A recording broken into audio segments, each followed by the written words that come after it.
Halo semuanya, selamat datang di paparan kita kali ini. Pernah kepikiran nggak sih, pas kita lagi asik nontonin seorang bintang yang lagi bersinar terang banget di atas panggung, kira-kira siapa ya yang dari belakang susah payah megangin senternya?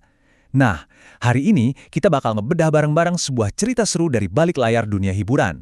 Kita akan fokus ke sosok bintang muda yang lagi naik daun banget, Arbil di A7.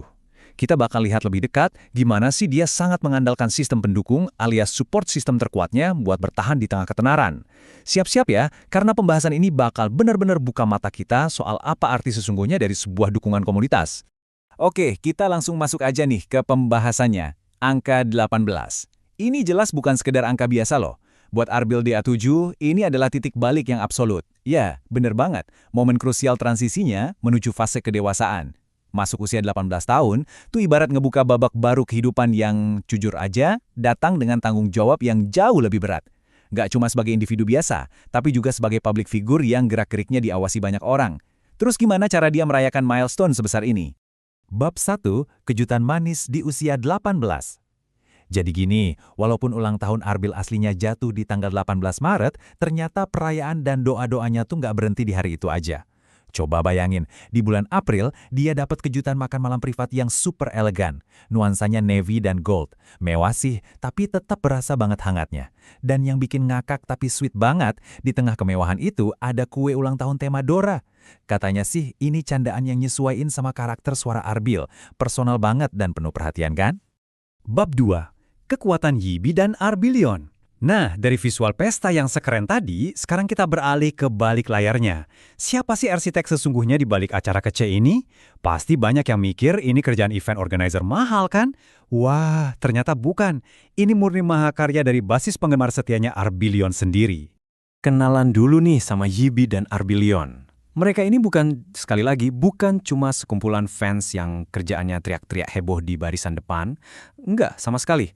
Mereka adalah support system yang luar biasa aktif, terorganisir, dan benar-benar solid.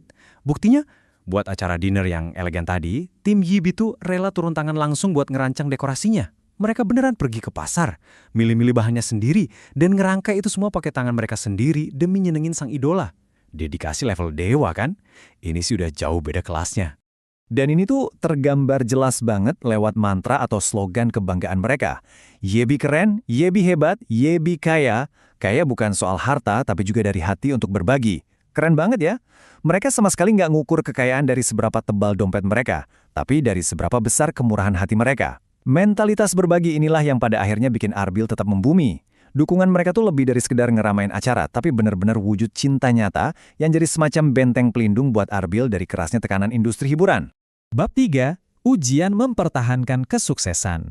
Karena gini ya, di balik semua tawa dan pesta meriah tadi, ada realitas psikologis dari ketenaran yang nggak bisa dihindari. Di usianya yang baru ini, Arbil kayak dapat pencerahan yang dalam banget soal posisinya sekarang di industri musik dan beban tanggung jawab yang nempel di pundaknya. Nah, poin krusialnya ada di analogi yang Arbil sendiri buat dengan sangat jujur ini.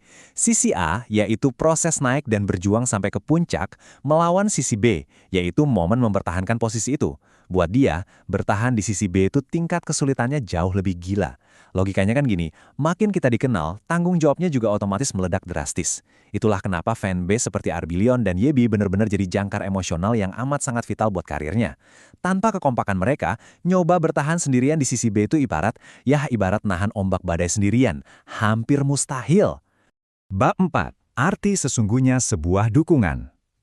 Biar kita makin paham seberapa berharganya proses yang dilewatin Arbil, kita dengerin deh sudut pandang dari rekan sesama artis, yaitu Melly. Kehadiran Melly di pesta tadi tuh bukan sekedar jadi tamu numpang makan doang loh. Dia itu saksi hidup dari gimana berliku dan panjangnya perjuangan Arbil dari sejak zaman audisi yang super keras di Jakarta. Dari hasil pengamatan Melly, ada 4 sifat juara yang nempel banget di karakter Arbil. Mandiri, punya jiwa kepemimpinan yang kuat, sangat bertanggung jawab, dan ini nih yang paling epik, pantang malu dalam berjuang. Melly tuh masih ingat banget momen-momen perjuangan Arbil pas audisi. Arbil tuh tipe orang yang urat gengsinya udah putus kalau urusannya demi ngejar cita-cita jadi penyanyi dangdut. Dia nggak malu, nggak ragu, dan terus nerjang semua rintangan sampai akhirnya bisa nangkring di posisinya yang sekarang. Dan yang bikin merinding, Arbil sendiri nyimpulin semua rasa syukurnya lewat satu kalimat ini. Dia nyebut dukungan nyata dari fansnya sebagai kekuatan besar untuk terus bertahan dan berkembang. Dia sadar 100%, bahkan 1000% kali ya, kalau tanpa kekompakan, jalinan silaturahmi, dan support positif yang gak ada habisnya dari Arbilion dan Yabi, momentum kesuksesannya ini nggak bakal bisa bertahan lama. Mereka lah bahan bakar roketnya Arbil buat terus ngasilin karya-karya terbaik.